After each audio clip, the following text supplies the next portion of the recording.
Tinubu Bola Ahmed of the APC, having satisfied the requirements of the law, is hereby declared the winner and is returned elected. The 2023 Nigerian presidential elections brought a new dynamic to the country's electoral history. What has typically been a two-horse race saw 4 candidates taking the lead, with 3 winning substantial votes in different regions of the country. The Independent National Electoral Commission has declared Bola Ahmed Tinubu of the All Progressives Congress as the winner, although a number of opposition parties called for INEC to cancel the elections as they believed the results had been compromised. The story of the 2023 elections certainly hasn't come to an end, and it's expected that some candidates will be challenging the results in court. But for now, the president-elect prepares to take over the highest political office in the country, a job that's set to be no walk in the park. I take this opportunity also again to appeal to my fellow contestants to let us team up together.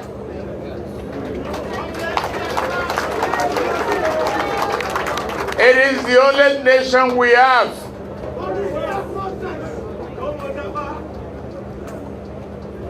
It is one country that we must build together. We work together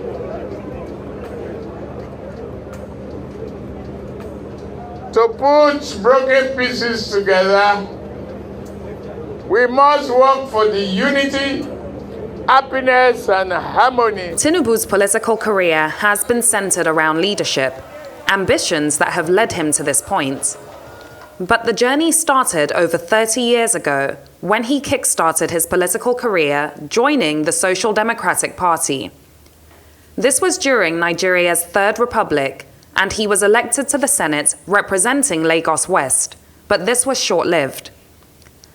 As the results of the June 12, 1993 elections were annulled, Tinubu became a member of the pro-democracy National Democratic Coalition, NADECO, that pushed for the restoration of democracy in the country and the acknowledgement of MKO Abiola as the winner of the June 12 elections.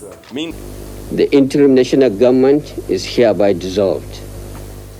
But as General Sani Abacha seized power, becoming military head of state, Tinubu went into exile and didn't return to Nigeria until Abacha's death in 1998.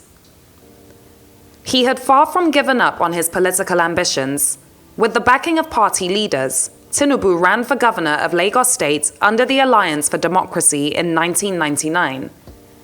He won the elections and went on to serve for 2 terms. His time as governor was largely seen as progressive, as he implemented various policies aimed at improving the socio-economic conditions of Lagosians, such as policies that encouraged tax compliance, increasing the internally generated revenue of the state, and policies that improved education, healthcare, and security. The introduction of the Lagos State Security Trust Fund, for example, led to a significant reduction in crime in the state. However, there were also setbacks.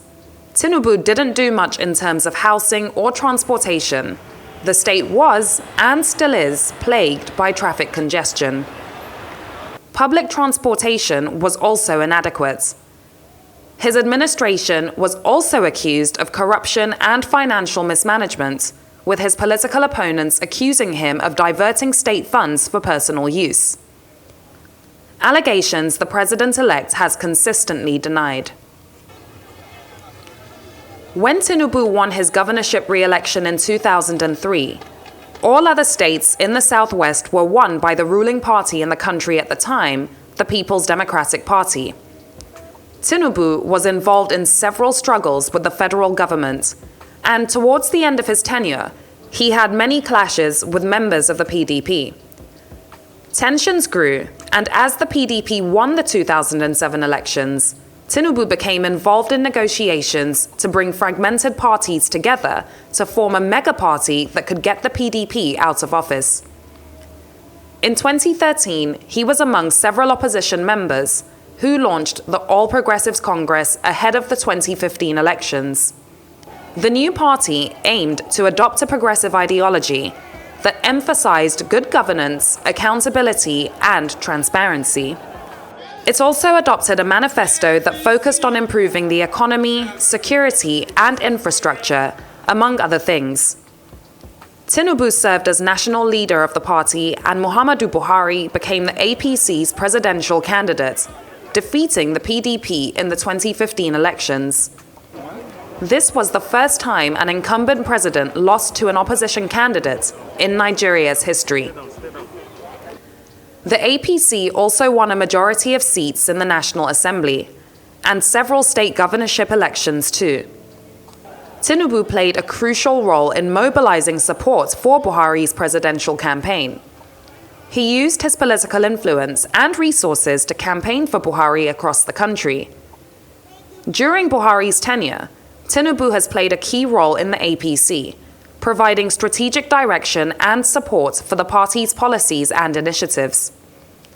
All of this while the masterful politician, as he's often called, prepared for the next stage of his political career, the presidency. Tinubu won his party's presidential ticket with 1,271 votes. The race began with 23 aspirants, but 9 withdrew ahead of the convention, boosting support for Tinubu.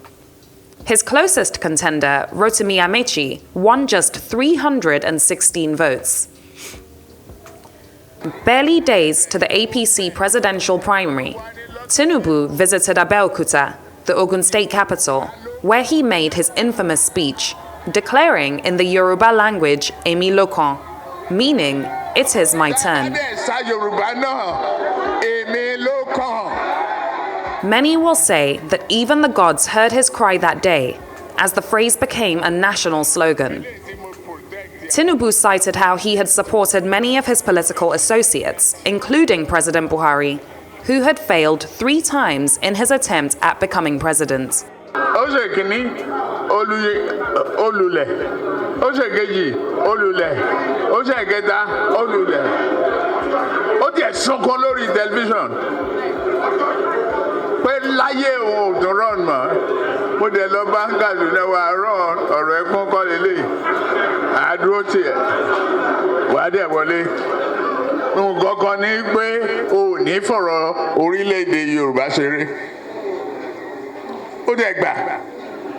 Tinubu's race has been controversial.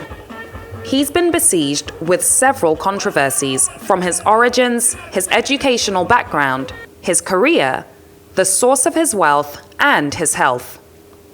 He is arguably one of the most investigated politicians in Nigeria, and he can therefore be regarded as a cat with 9 lives, as he has overcome all allegations since his foray into politics.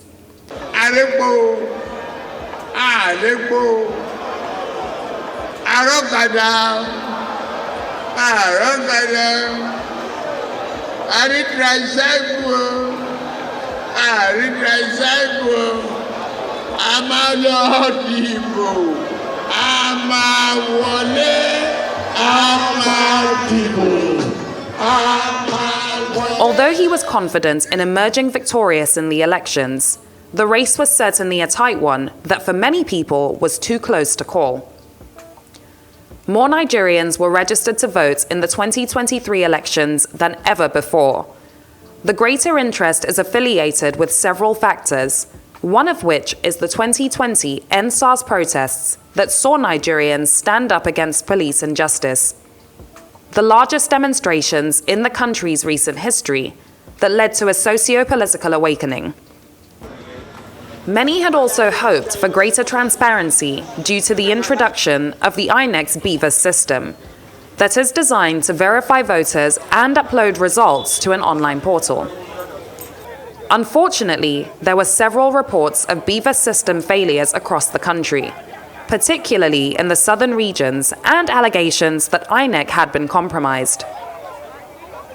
While paragraph 38 of the INEC Manual 2022, in line with the Electoral Act, states that on completion of all polling unit voting, the presiding officer shall electronically transmit the results directly to the collation system as prescribed by the Commission. Many of the results were collated manually. There were also reports of electoral violence across the country, with criminals stealing ballot boxes and ultimately suppressing votes. Not only is the credibility of the elections being questioned due to electoral violence and the failures of the Beavers system, but Tinubu didn't win 25% in the Federal Capital Territory, as Peter Obi clinched a 61% win. The Constitution states that for a candidate to be declared president, they must get 25% of the vote in 2/3 of the states and the Federal Capital Territory. The interpretation of this is currently being disputed and will likely only be resolved at the Supreme Court.